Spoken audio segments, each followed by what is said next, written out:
So all systems are go now. Okay, microphone. We're doing good.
Okay, so we're pretty much going to repeat yesterday's lesson because the recording didn't get recorded properly. So except for Yedidya, he's going to hear it sort of twice. Okay.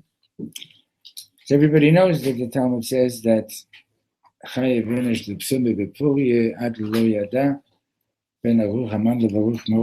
have to get so the psumi is so spiced up. You have to get so drunk that you don't know the difference between Christus Haman and blessed Mordechai.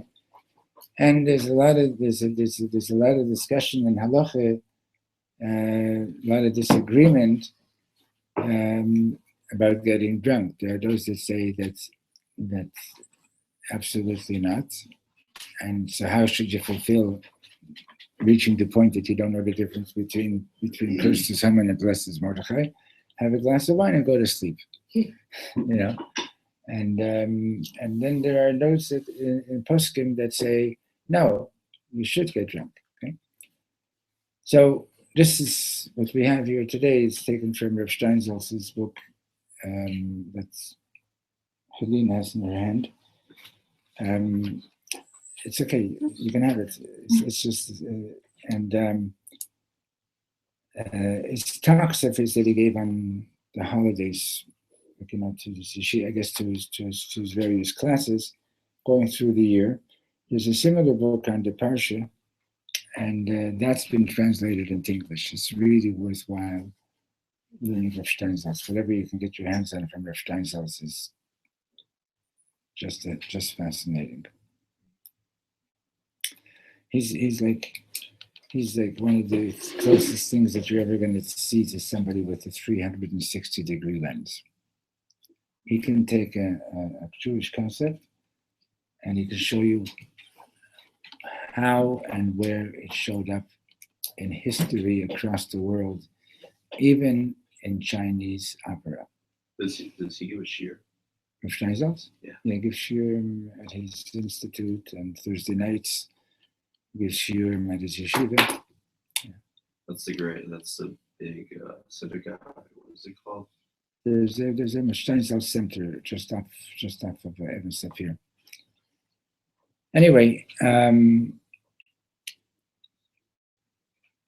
so he's talking over here about drinking and getting ready for drinking. So we'll just start on page 157.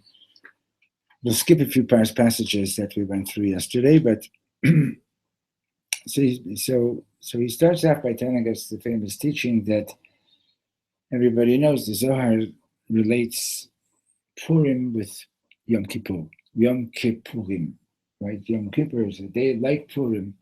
So what makes them the same? What is that both days are not your normal day of normal life as you live the rest of the year. Yom Kippur, you're doing this great tshuva, which is not what you do every other day of the year. And Purim, you're letting go of your conscious self, right? And basically, so he says, well, if you're going to go and get drunk on Purim, if you're going to break the barriers, so the question is, why are you doing it? If you're doing it just to get drunk and to do whatever you feel like, so what are you going to gain from it? So the next day you're going to have a hangover, your clothes are going to be dirty. What was the point, right? So it's really, really important to prepare yourself and to know why you're doing it. To be clear why you're doing it. So then he went on to look at the bottom of 157. This is an important idea here. Behind the masks. חלק מהעניין של חג פורים, למרות שאין לכך מקור בכתובים, a very important part of Purim, besides though there is no source for it, there's no reference for it in the scriptures. Hu hamasechot. It's the whole thing about masks, right? The Megillat Esther, Megillat HaHester, the Megillah of Esther, which is the Megillah of the concealment. Hayu kama bekama hitchapsuyot. There were a number of disguises in that story. Chazal מספרים שהמן באמת היה רק הבלן והספר של כפר קרצום. Haman's original position in life is that he was the attendant in the bathhouse in this town, and he was also a barber. Who התחפש להמן הגדול, flip the page, and he disguised himself as the great Haman. Esther גם היא התחפשה, Esther also disguised herself, בכך שלא גילתה את עמה ומולדתה, that she didn't reveal her nation or her birthplace. והעיקר, and the main aspect of disguise is Nes Purim Atzmo, is the very miracle of Purim itself. Hu b'tachposet, the miracle itself is in disguise. Yesh ba'olam nisei hatzala g'luyim, in the world we have revealed miracles of salvation. V'kan hanes hu oto nes, here the miracle is exactly the same miracle, it's the miracle of our salvation. Ela shuhu chavui b'toch masicha, but it's just that it's concealed in a mask. Ad shehakol nira pashut, everything looks ordinary. Ki'ilu ha'hatzala hayta al derech hateva, as if it all just happened in a natural way, right? And like we mentioned, if you look at the first date mentioned in the Megillah and the last date mentioned in the Megillah, it's 9 years. The story that we read in 35, 45 minutes on Purim, people are surprised when they find that out, that it's actually a story that takes place over 9 years, right? And over 9 years, you got to know how to connect the dots to see what's behind the mask, right? So the whole salvation and Hashem's name is not mentioned in the Megillah, and we learned that last week in Reb Shlomo, that we learned that Chassidus explains that names of God are basically, you can understand them as like a kind of a code telling us in what way Hashem is manifesting to us at this point, right? So if you see the name Yud-Kei Vav-Kei, that means Hashem is manifesting his chesed, his kindness. If you see the name Elohim, God is manifesting the attribute of judgment, and so on. So how do you represent Hashem's infinite presence? And so Shlomo says the only way you can do it is by not mentioning his name. Right? By not mentioning any name, because every name has a definition of sorts, right? So, but if you want to talk about Hashem beyond definition, so you can't put his name in there, right? And that's also related to the whole Ad Lo Yada thing. It's like, it's like Purim, our wanting to get to the point which is beyond anything that we've been able to define about ourselves until now. So, now the next paragraph, nature is the disguise of the world itself. Nature itself is a disguise. And the numerical value of the word Hateva is equal to Elohim. Hateva is equal to 86, and Elohim is equal to 86. So the numerical value of Hateva Megala al ma shenistar mi'achorav. So that numerical value is revealing to us what's behind nature. What is disguised? What is nature disguising? What nature is disguising God, right? And B'Sfarim Katuv, and it says in the holy books, Teva nikra kach, that nature is called by that name, Teva, because the content is drowned in it. The verb litvoa is to drown. It's the same word as Teva. It's the same spelling, tet bet ayin, toveya, drowning. And so in other words, God is drowned in nature. God is submerged in nature. You don't see God, right? Elohim is drowned in nature. The real content is drowning and is getting lost. And on the outside, all you see is the superficial stuff. And we don't see what's underneath the surface, right? So there was a period of science known as the age of empiricism. I think it was known that way, which basically took the attitude of, if you can't demonstrate the existence of something, then it doesn't exist. So there was this, I once heard about this scientist in England who was already theorizing that diseases are transmitted through these microorganisms. So even though he was a respected chemist in this particular thing, he was considered to be a crackpot until the invention of the electron microscope. Oh, then everybody saw it. Oh yeah, right? Or like, just recently, they discovered a couple of weeks ago something about gravitational waves or something like that. Don't ask me to talk about it, right? Which was predicted by Einstein.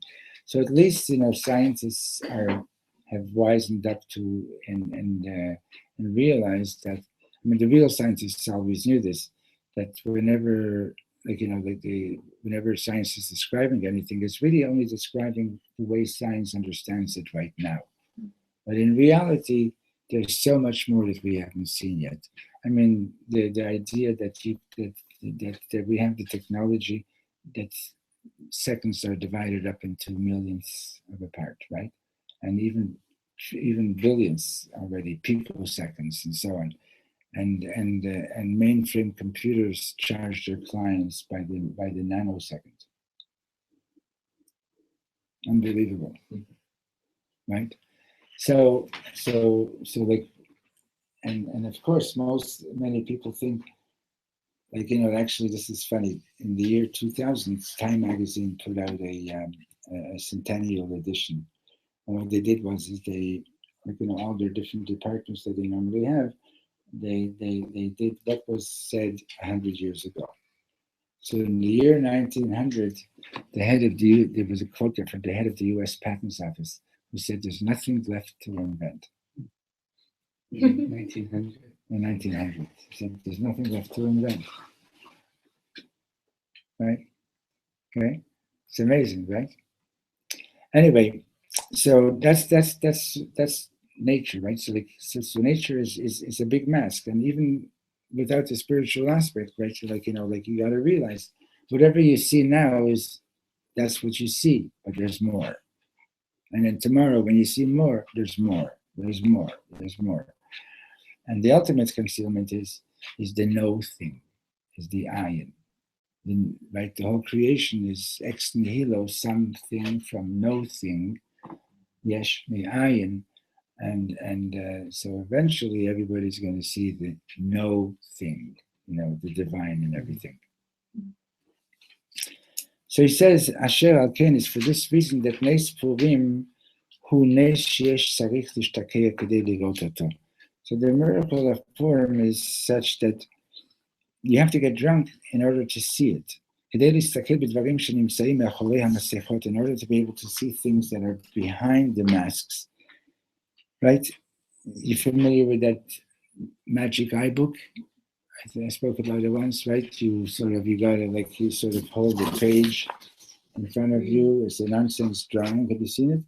And you just sort of relax your eyes and let yourself look through the page, and all of a sudden you begin to see a 3D image.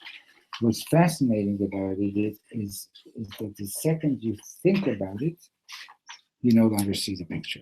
You no longer see the image, because the brain is a rational filter. The brain says it's not possible that there's a 3D image on this two-dimensional page, right?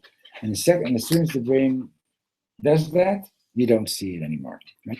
So similarly, over here, he's saying that in order to see what's behind the miracle of Purim, you need to get a little bit drunk, right? כדי להסתכל בדברים שנמצאים מאחורי המסכות. הנס של פורים לא נגמר בזה שרבים מימי הארץ מתייהדים. The miracle of Purim did not end with a lot of Gentiles becoming Jewish. שהרי גם זה היה באמת רק מסכה, because that too is a mask. חלק מהעניין של פורים הוא שמורידים מהיהודים, and this is a very important sentence, a very important aspect of Purim is that שמורידים מהיהודים עצמם את המסכה. Purim takes the mask off the Jews.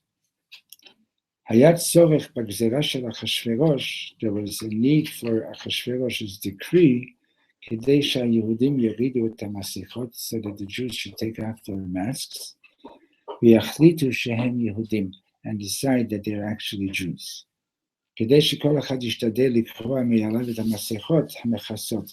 There's a need to drink a little bit or to drink a lot, or whatever it is, in order to take off your mask that is concealing your real self. Understand? I mentioned yesterday, if you go to Ben Gurion Airport and watch the Jews coming off the planes from different countries, you'll see that they all look different. Like the ones coming from Belgium look Belgian, the ones coming from England look a little bit English, the ones coming from the States look this way. Because Jews have this thing about wanting to blend in, understandably so, because you're living in exile and so on. You don't want to stick out like a sore thumb all the time. And but the problem is, the problem is that and this is a historical problem, and we're suffering from it to this very day, is when the Jews tell the world, oh, we're no different from you. And the world says, they don't believe it.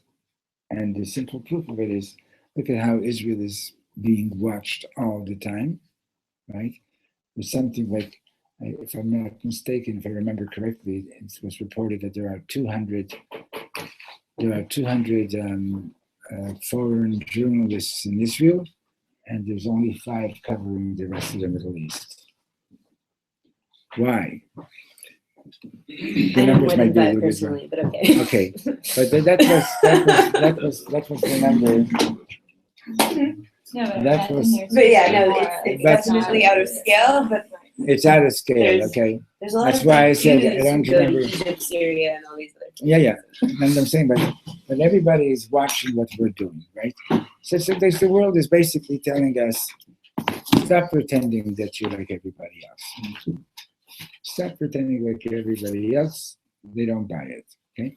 So the big thing about Purim is that such neat handwriting. Wow, amazing.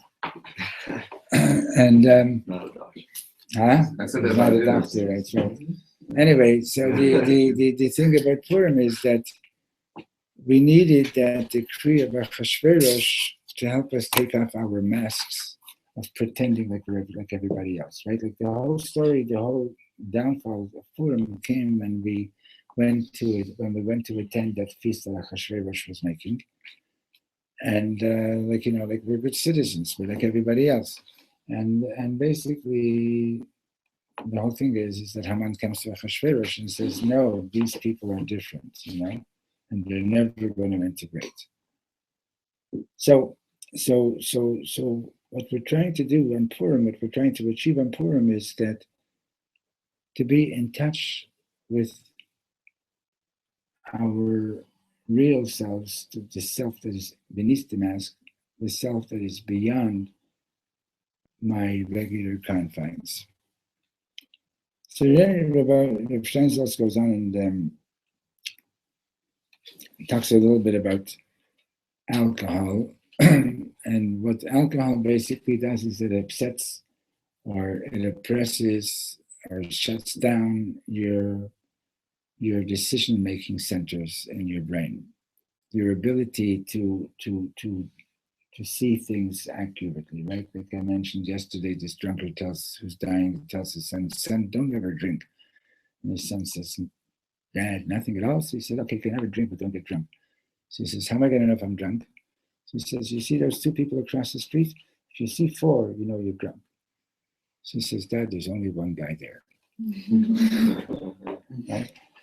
So, right? It's, in other words, that's what alcohol does, right? It upsets your ability to evaluate, to see things accurately, and so on and so on.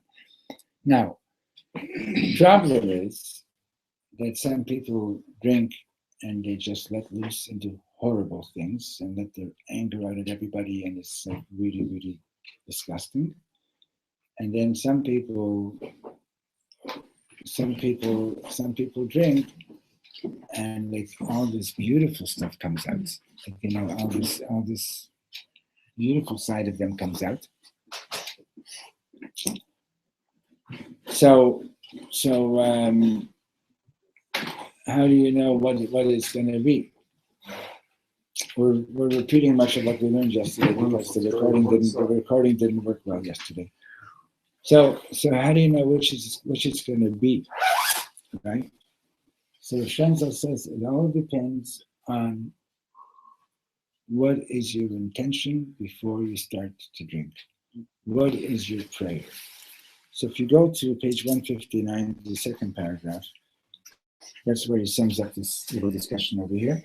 And he says, Ben Adam Sarich Lomar, a person has to say, Ani Achshav Yotzei El Mechutz Legvulot Hadat Vahigayon. I am now about to leave my parameters of conscious awareness and intelligence. יש לי עכשיו הזדמנות לעבור אל מעבר לגבולות הרגילים שלי. I now have an opportunity to go beyond my regular limitations. אני יכול להשתמש בהזדמנות של פורים. I can use this opportunity of Purim על מנת לפתוח דברים שאני לא יכול לגעת בהם כל השנה.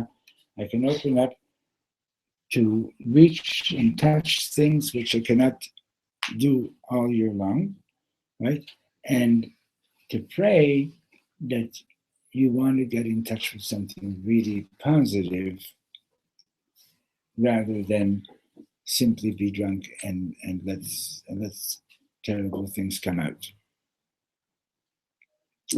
So he says, Pamim Rabot, many times, B'meshech HaChayim. Right, you guys with me? Yeah. So Pamim Rabot, B'meshech HaChayim, many times in our lifetime, Anu Mefachadim Lakachat Yuzma, we're afraid to take initiative. לפעמים אנחנו צריכים להחליט החלטות, sometimes we have to make decisions, אך אין לנו את הזמן או את האומץ להחליט אותם, but we don't have the time or the courage to make those decisions. מכיוון שהחיים לעולם אינם נעצרים מעצמם, since time always marches on, life always marches on, הכל נמשך, ואין שום נקודה שבה ניתן להפסיק את המעגל הזה, and there's no point where you could stop that rotation of life. So what do people do? Anu yotzchim la'atzmenu kivonut, we establish for ourselves fixed points of identity. V'chol echad machlit legabei atzmo, and everybody decides for himself, ani kazeh v'kazeh, this is what I'm like. Kulam makirim oti betor kazeh, everybody knows me this way. V'kach ani gam tzarich liot, and this is what I got to be like. Right? So we establish these points of identity, and we say, this is what I'm like, and what ends up is, or what might end up is, that you might actually be stuck there for the rest of your life at that particular point, right? It's like, those who become Bali Tshuva, they're very familiar with their families not being open to it, or their friends not being open to it, because not only do you want to have your own points, fixed points of self-definition, you also want your friends to stay the same, and you want your parents to stay the same, and so on and so on. And some parents have even gone so far as actually disowning. There was a guy in yeshiva that I was with when I was a student. His parents actually literally disowned him because he became religious. It was like, we just couldn't accept it. No. So you're like, people like one guy told me about in the Hasidic shul, he says, I came in with a couple of hippie-ish guys. This guy comes over to me and he says, Bali Tshuva? Are they Bali Tshuva? So I said, what makes you think that if the Bali Tshuva, that they're supposed to end up like you, maybe you should end up like them? So then he says to me, he says, I would never let my daughter marry a Bal Tshuva. So I said, why not? So he says, because I don't trust that a person can actually change like that. So I said, what you're telling me is that if you wouldn't have been born religious, you would never be religious. He says, right. Cool.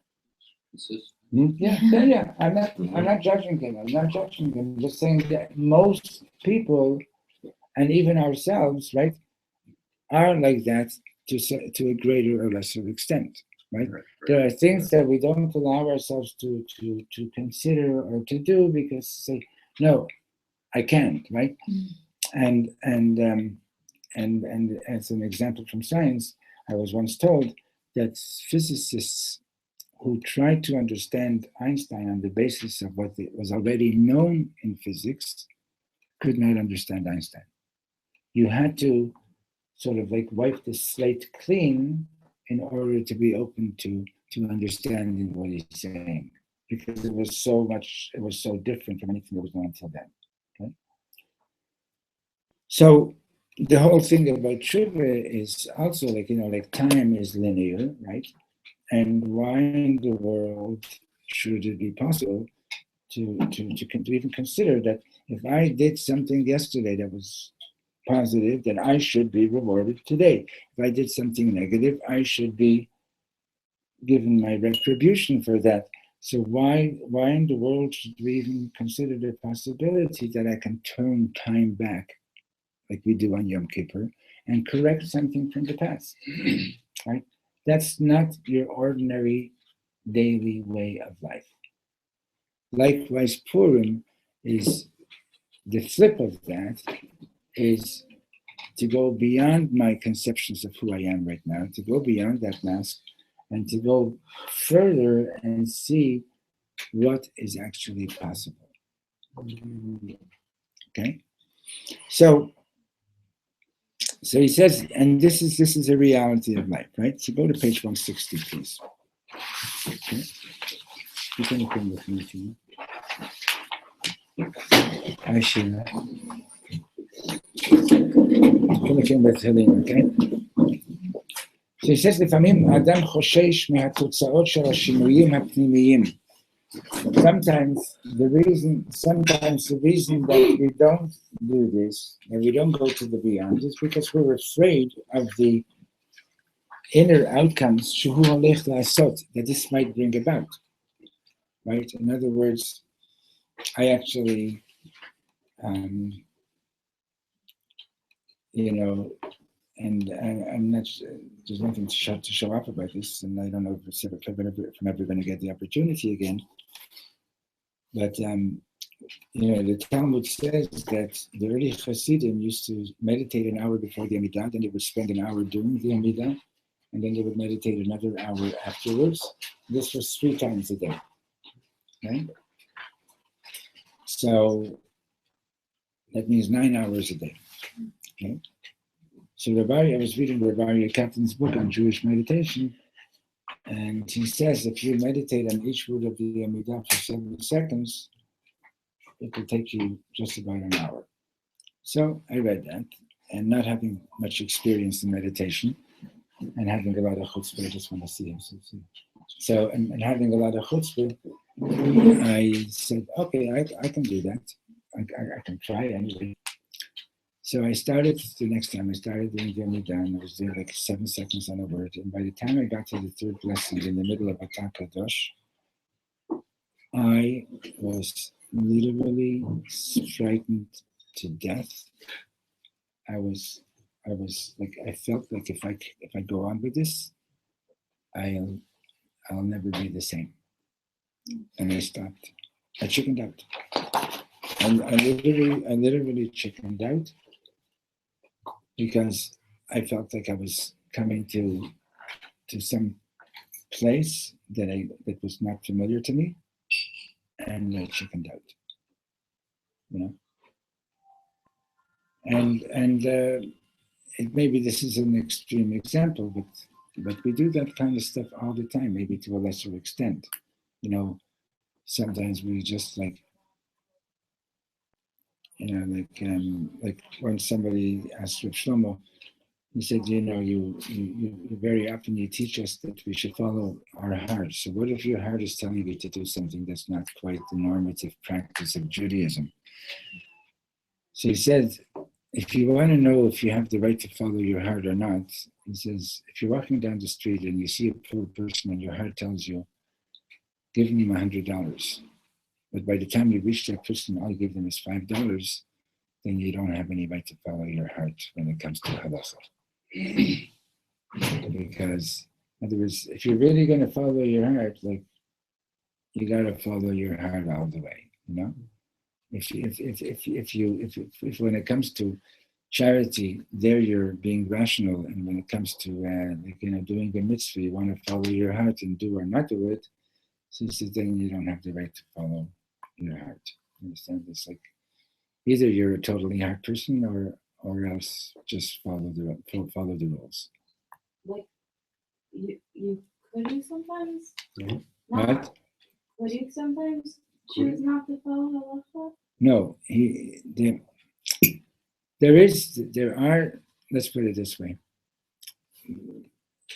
No, the answer is no. There aren't. There is such a thing as Eitla Sot Lashem Heferu Toratecha. Okay, which means in certain critical circumstances you have to break the halacha for the sake of God. Like Queen Esther. Okay, but it has to be honest, right? How do you know when you can follow your heart and when you can't follow your heart? How do you know that? Let's put it this way. how do I know that I can trust myself to follow my heart? So he says, if I don't trust myself to follow my heart when it comes to helping another person, right, then I don't really have the right to trust myself in matters of halacha. Right? If your heart tells you, give this guy $100, but your rational mind says no, right? So then you're not really listening to your heart. But the situation of like that comes up is like a rare life or death situation. Okay, so see, you're right. Don't. I mentioned the concept without going into it, and without going into like when yes, when no, and so on. I don't know if I'm qualified even to give any strong opinions about that. Okay, and it is a serious topic, and I'm saying categorically, I don't think I'm qualified to give any guidance on that right now. I know that as far as myself is concerned, I've had a couple of occasions where, like I just told you about, with that davening, where my heart was telling me one thing and I chickened out, So I don't. So it seems like very almost impossible to follow your heart because your heart is so inconsistent with your thoughts, like from day to day. Are we trained in Tanya not to always follow her? I read what? So we learn in Tanya that we in Tanya we're learning that Moach Shalit al Halev, right? That the mind should rule over the heart, correct? But and that's true, because you see, if you were a really pure soul, I mean, your soul is pure, but you know what I mean. If you were using the colloquial meaning, if you were really a pure soul, we need to say that we were beyond any selfishness. Okay, then your heart would also be wanting only things that are pure. Okay, but because the nefesh of Bahamit has already been corrupted, the only way to work is for the mind to rule over the heart. So Tzaddikim follow the heart. Tzaddikim, right? Tzaddikim, right? Maybe the one individual in an entire generation, right? Okay, but because of past and previous sins. If you have the slightest amount of selfishness or the slightest amount of ego, it's like, how do you know that what your heart is telling you is really pure? So that's one of the advantages of halakha, is that at least through halakha you know what God wants. Right? So he's saying that that very often we're just plain and simple chicken to make a certain move forward, because, and let's read on. He says, Mimi itanu lo amar lasmo.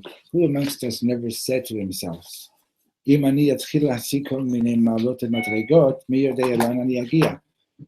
going to start with this journey and learning more Torah and doing more mitzvahs, who knows where it might take me, right? And people chicken out. גם כאשר אנו מתפללים או עוסקים בעבודת הקורא, אנו חוששים, אולי חס ושלום אני אהפוך להיות אדם הגון. Even when we're praying and when we are doing the service of God, we're afraid that, hey, wait a minute, I don't know if I want to be at tzaddik. Okay, everybody in the room who wants to be at tzaddik, pick up your hand. Yeah, of course. I mean, okay, it's good. There'd be a lot of stuff. But you're a minority. Huh? There'd be a lot of things that I enjoy doing that I wouldn't be able to do. You say you're honest, for Hashem. Okay, but it's true. Who, are we living our lives do we see the goal of mamish righteousness and say, I'm going there and whatever it's going to cost me, I'm going that way? Or do we say, listen, this is what I'm like, and I'm still better than most, I'm better than most, it's not so bad compared to others, etc., good enough, right? Sounds like me. Like everybody. Okay, so he's saying that. So here's the issue. So he says we're in the fifth line. Purim, who is damnut la'asot ma'apach b'tochenu. Purim is an opportunity to make a revolution within ourselves. Lahachlit hachlatot shekodem nimnanu mehen, to make decisions that previously we held ourselves back from them. Diglal kol minei pachadim sheyitzcha hadat, because of all kinds of fears that the mind created. Right? Do you know what a kova temple is? Kova temple. The like simple hat. Those hats, but you know what temple means? A fool, an idiot, a dunce hat, right? The early the chalutzim, the pioneers, they wore that hat looking up for the sun, and it was called the Kova Temple. Why? Because people who made Aliyah back at the end of the 19th century and beginning of the 20th century, people said that they are idiots for doing that. Huh? They say that. And they say that now too. So they said No, so that's how the name. That's how that hat got. the name. I don't know who. I don't know. But that's, you understand. It's like people are afraid to make a move forward because you don't know where it's going to end up, right? Mm. So Purim is the opportunity to make decisions which you avoided making in the past. Chisaron da'at zed is the absence of this consciousness. It could be that when you're drunk and you don't have your regular consciousness, you might end up doing all the transgressions that you always wanted to do. But on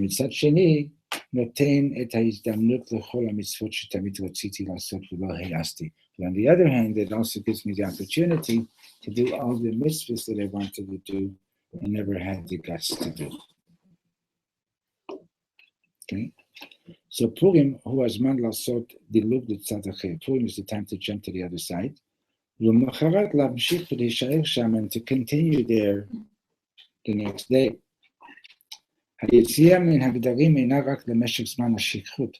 Leaving your confines, leaving your present confines is not just for the period of while you're drunk. It's an opportunity to rescue yourself from your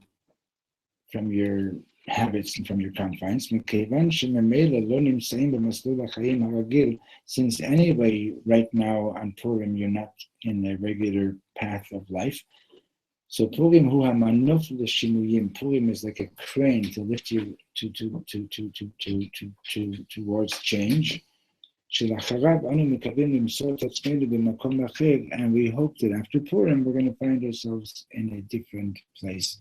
And that's why, sadly, a lot of people the day after Purim or 2 days after Purim find themselves a little bit depressed because they were so high on Purim and everything was so beautiful. And then the next day it's like, oh, everything is still the same. They're also hungover.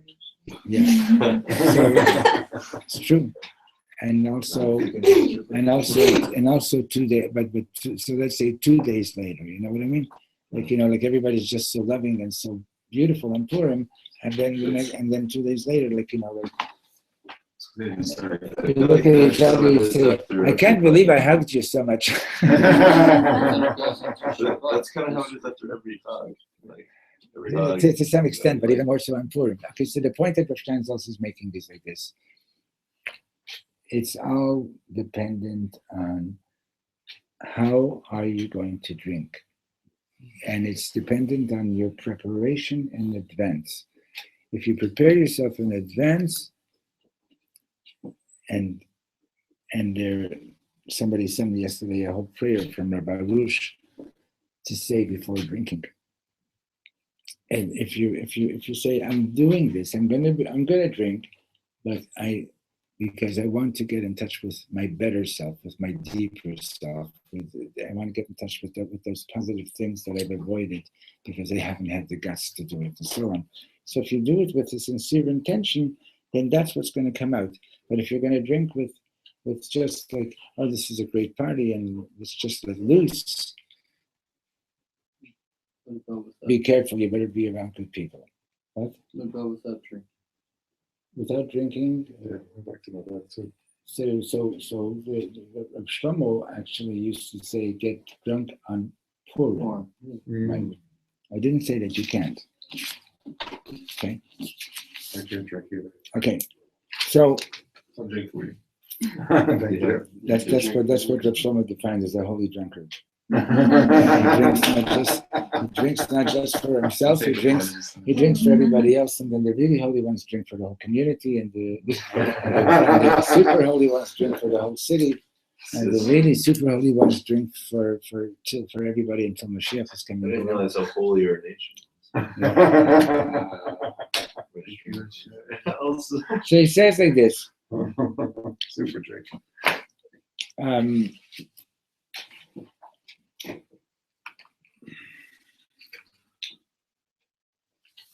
So let's go to the bottom of 160.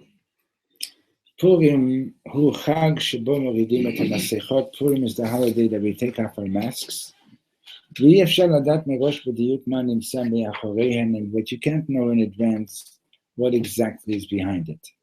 What exactly, מה שיתגלה תלוי בעיקר בשאלה, what's going to get revealed is dependent mostly on the question, איך נכנסים לחג? It's dependent on how are we going into the holiday. באיזה מין פור והקרלה משתתפים? What kind of lottery are we participating in? האם בהקרלה זו השאלה היא איזה פרס אנו מקבלים? It's the question in this lottery, what kind of a prize you may win? את הפרס הכי גדול, הפרס קטן, יותר קטן? In other words, is it something that you want to gain? או בהקרלה שבה השאלה היא רק כמה מפסידים, or are you going into a game which is about how much you're going to lose. מפסידים הרבה, do we lose a lot in this game, או מפסידים עוד יותר, or do we lose even more? הבחירה, page 161, הבחירה בגורל הנכון, choosing the right lottery, שהוא מעל גבולות הדעת, which is beyond your consciousness, וההיגיון האנושיים, and beyond human logic, מאפשרת לנו להחליט להחלטות שהן מעבר לגבול שלנו. It allows us to make decisions that are beyond our normal limits. Should we start meditating on that, on fasting? You could, yeah. Purim hu yom שעושים בו שמחה יתרה. Purim is the day that we celebrate more joyously than any other day. Yom shemishtolלים bo, a day that we sort of like behave like foolishly, right? זה היום היחידי שבו מותר לאדם מישראל לא להיות מיושב. It's the one day of the year that it's permitted for a Jew not to be with a settled mind. יום שאנחנו מצווים לאבד בו את התודעה, is the day that we're commanded to lose our conscious mind בשביל לפתוח פתחים חדשים, in order to open up new gateways. מה נמצא מעבר לפתח? What's on the other side of that doorway? תלוי איך נתכונן לפני שנפתוח אותו. It depends on how we're going to get ready, how we're going to prepare before we open it. Right? There are certain doors that are better left shut. Right? So, one of the lines that we didn't read was when he's discussing alcohol, is about that so I mentioned that he says that alcohol basically disturbs your ability to make decisions and to see things clearly and so on, and that to the extreme, it can really shut a person down to the point that, like, they just pass out and you can't even wake them up. So I told this story yesterday that about 34 years ago, back in Montreal, I went to my friend's Chabad house at McGill, for his at the Purim party, and this like 27, 28-year-old Israeli chatich, you know what a chatich is? Like, you know, like one of these handsome guys, that's what they call them here, like, you know, chatich, a hunk, you know. And comes over to me drunk like crazy, and he says to me, why he came over to me, I don't know. But in any case, he comes over to me, I never met him before. He says, I'm really in trouble. So I say, what's the problem? He says, I'm getting married this Saturday in a church. And then he, mamish, on the spot, passes out. And we couldn't wake him up. Finally, his friends took him, threw him in the van and drove out. Anyway, the next day I call up my friend Ronnie, the shaliach, and said, we got to find this guy. So he was able to trace like the guys who brought him to the party. And we find him, and I invite him over. It was like a Wednesday. And he's showing me like he had just spent some time in France, and I think he sort of like hot-tailed it out of there because I think the authorities were after him. Like, and showing me his pictures of his fancy cars and this and that. And now he's in Montreal, and he's getting married to Louise on Shabbos in the church. Louise has five sisters who are nuns, 6 brothers who are priests, like, you know, good religious French Canadian family. And okay, how come you're getting married to Louise? So he's telling me about, like, you know, he befriended her in a bar, and he wanted to get into the States. This is 1992. And so he paid some Israeli guy to take him to some field and said, walk across this farm field, with the other side of it, you'll be in the States. And he did that, and like, he arrived there early in the morning, and he's looking for a bus. And the Gulf War was taking place at that time, and they were advertising, watch out for terrorists. But he didn't know that. So he goes and he knocks on the door and he asks the housekeeper, like, you know, where can I find a bus? And he looks a little bit Middle Eastern, you know, a little bit darker, like, you know, like a darker complexion. And so she says, go down the street. And she right away called the cops, and they picked him up and arrested him. So he says to the cop, he really has to go to the bathroom, like right away. So the cop pulls into a gas station. And he took the opportunity to give the cop a good slug in the face, and he took off. And he calls up Louise, who came back across the border with her car, put him in her trunk, and took him back to Canada. So in gratitude, he's marrying Louise this coming Shabbos. And I'm trying to convince him, like, mister, don't do it, right? But I'm not getting anywhere. Now, it turns out that this young man comes from a well-known rabbinic family in Mea Sharim. His mother, at age 20, left the religious scene and moved to Tel Aviv and so on.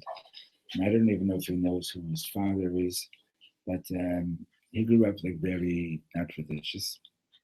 And I see that I'm really not getting anywhere with him. So I remembered the story with Reb Shlomo, that one night back in the early 50s, the Lubavitcher Rebbe said to Reb Shlomo, like 2 o'clock in the morning, he said, don't come back until you find somebody. So at 2 o'clock in the morning, Shlomo goes out into the streets. The streets are empty. So he finally goes into the subways, and he's riding the subways. Finally, at 4 o'clock in the morning, he sees this Jewish boy who's like really happy. So he goes over to him and he says, hey, he looks so happy, like, you know, what's this about? So he says, he's met the greatest girl, and they're getting married this Saturday, and she's from a really prominent family, and the Cardinal of New York is going to be doing the ceremony. So Shlomo says to him, wow, you know, Mazel Tov, I have a great idea. Why don't you come to my rabbi to get a blessing? So he said, okay. And like they turned around and they went back to 770, and 5 o'clock in the morning, Shlomo knocks on the Rebbe's door. And the Rebbe said, this is the guy I was waiting for. And he told Shlomo to wait in the vestibule. And at 7 o'clock in the morning, the Rebbe opens the door and the guy comes out to me, like he's obviously been crying for the last 2 hours. And the Rebbe said, take him to the mikveh and put on tefillin with him. And needless to say, the cardinal wasn't at that wedding. But so I remembered that story. So I said to this young man, you know what? Let's go see the Tasha Rebbe. Tasha Rebbe passed away this past summer. He was a big tzaddik. So let's go see the Tasha Rebbe for a couple of minutes. Tasha is like a little Hasidic town outside of Montreal in Bavaria. She said, okay. So I called ahead because I had my connections there for various reasons.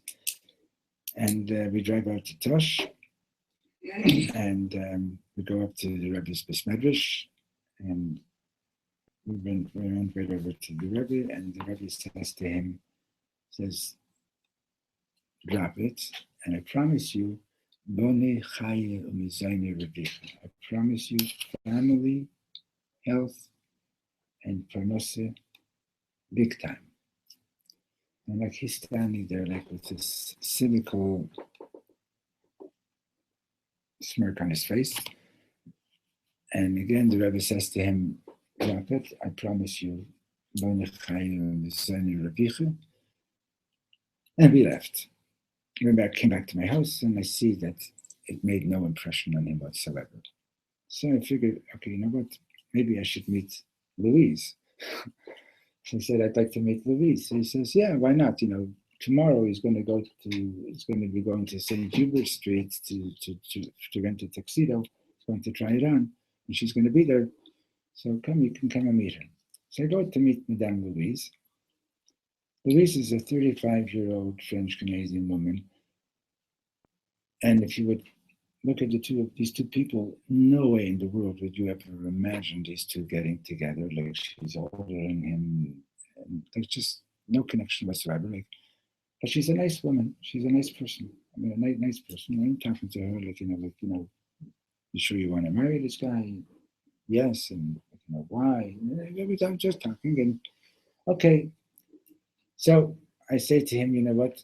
Okay, can we get together again tomorrow? The next day was Erev Shabbos. So he said, yeah. I'm calling him all day long. No answer. That Shabbos, Judy and I went to my brother's house for Shabbos. I go over to the rabbi after davening. I tell him, this is the situation. This guy's supposed to get married tomorrow. He hasn't been answering the phone. The rabbi told me a very learned Paisik, and he says, even if you have to get into your car, you're not to go. To go find him. Anyway, I go into the rabbi's office, the janitor dialed the phone, and Louise answers the phone.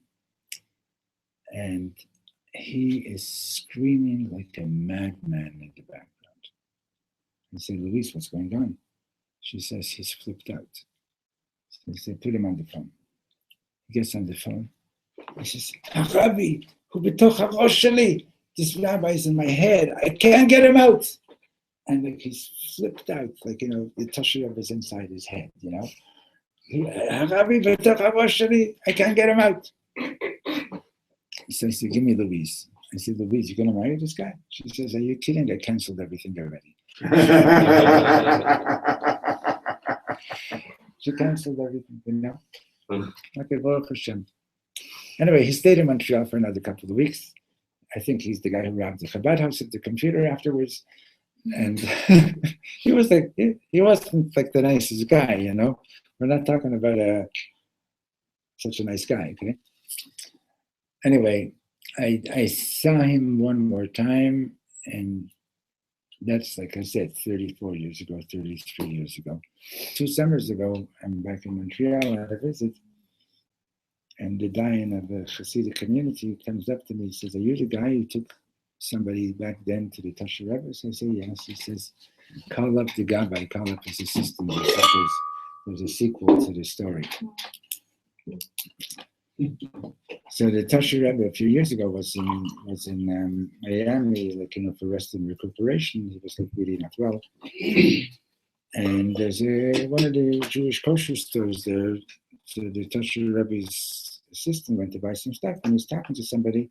In the meantime, this young man with 3 kids, beard and payas, comes over. He says, "Did you say Tosha Rebbe?" He said, "Yes." He says, "It's thanks to the Tosha Rebbe that look at my family now.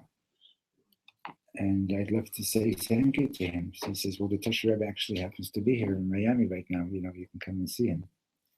He mamish changed his life, But so you never know, you never. I had very little to do with it, but you never know. You understand? The thing is, why are you drinking? Think about it before Purim starts, and think about it before you take your first drink. And think about, if you're going to drink, think about why you're drinking, and say a prayer as to what you would like to achieve with the drinking. And Bezrat Hashem should be like the best Purim.